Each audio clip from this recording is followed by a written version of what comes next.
What's up, guys? It's Rob from Heroes Avenue. Hope you guys are all having a great Monday. It's been a week since we posted. Darren got married this past week, so we kind of took the week off to celebrate. I did make a wedding vlog here if you want to check it out, or down in the link. It's my personal page if you want to check out that vlog and the crazy story he had for his wedding day. But anyways, the thing that's been on my mind this past week, even though there's been a ton of news, new trailers come out, is the Batman first reactions. So CinemaCon happened and we got some quotes from the director and kind of a description of what was shown.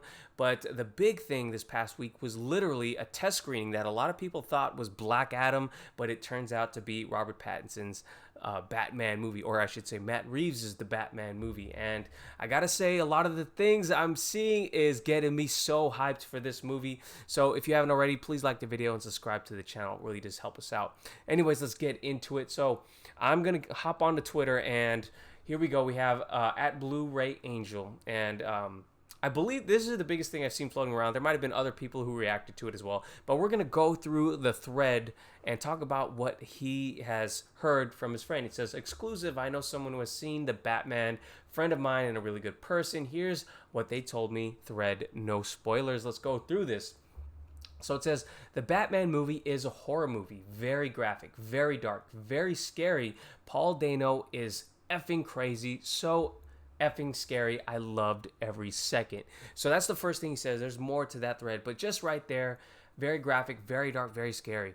I'm down with it. That is literally what they showed us in the trailer, and the worst thing you could do to fans is give us a trailer that we loved and then give us a totally different product when we go into the movie, because we are expecting very dark, very scary. And I'm excited for Paul Dano as the Riddler. It's funny. I was showing my girlfriend the trailer for Batman. Was it Batman Forever, the one where the Riddler's in it, and Jim Carrey's Riddler, and she just could not take the whole thing seriously. I know we all want to see, the Schumacher cut get released or whatever, but man, that movie did not age well. At least for me. And I used to love that movie as a kid growing up. But seeing Paul Dano as the Riddler, I'm so hyped for it. I think the last thing, and maybe the only thing I remember seeing him in, is the movie with Hugh Jackman and Jake Gyllenhaal. I am forgetting what the name is called, but he was great as a crazy person, and he's going to be a different type of crazy in this movie, and this different take on Riddler excites me. So again, this is exactly what we wanted coming from the trailers, and it looks like we're going to get it. What else does he have to say? Oh, and actually, by the way, some news just came out that there was also a no-kill rule for Batman. So apparently Batman won't be killing. Again, not the biggest thing to me. Maybe some Batman purists will really love that. That's cool. It's whatever to me. Like, I know you can find instances in offshoot non-canon comics that show Batman killing, but for the majority of the time he isn't killing and does have a rule that he doesn't kill.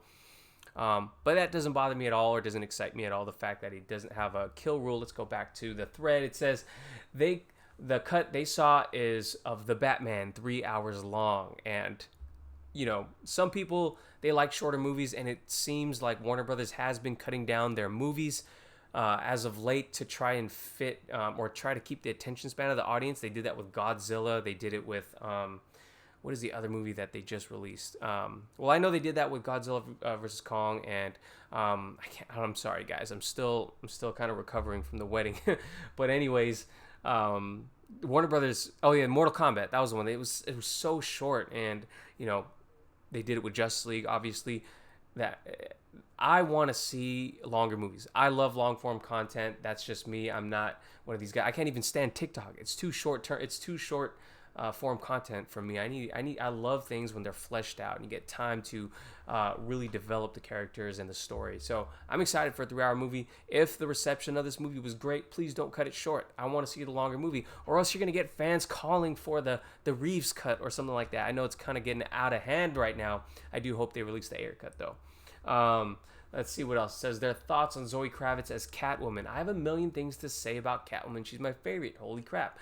Definitely my favorite Catwoman, and that's saying a lot because Michelle Pfeiffer was an incredible Catwoman, and I don't know how you're going to top Michelle Pfeiffer. She was just amazing.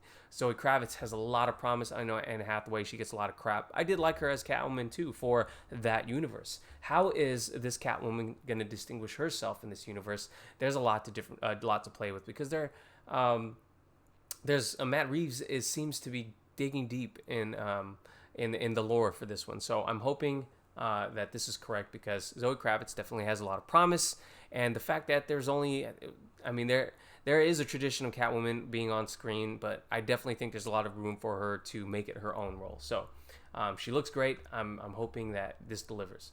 It says their thoughts on Robert Pattinson's Batman voice. His voice was perfect in my opinion, and the little that we heard in the trailer was "I'm vengeance." You know, it sounded great. It sounded great. The Batman voice doesn't necessarily have to be the most important thing to me, but I'm glad. It says, "Holy effing shit, that effing Slade." Thoughts on the Batmobile, and the Batmobile looks to be a character in its own, and that seems to be the case for every movie that incorporates Batman or Batman movie. So I'm excited for that. But here's the big one right here. It says there's a scene at the end that literally had everyone screaming, everyone gasped, like it was a big no way for everyone. I don't give a F about Batman or DC or even I clinched on to a knee and was shook.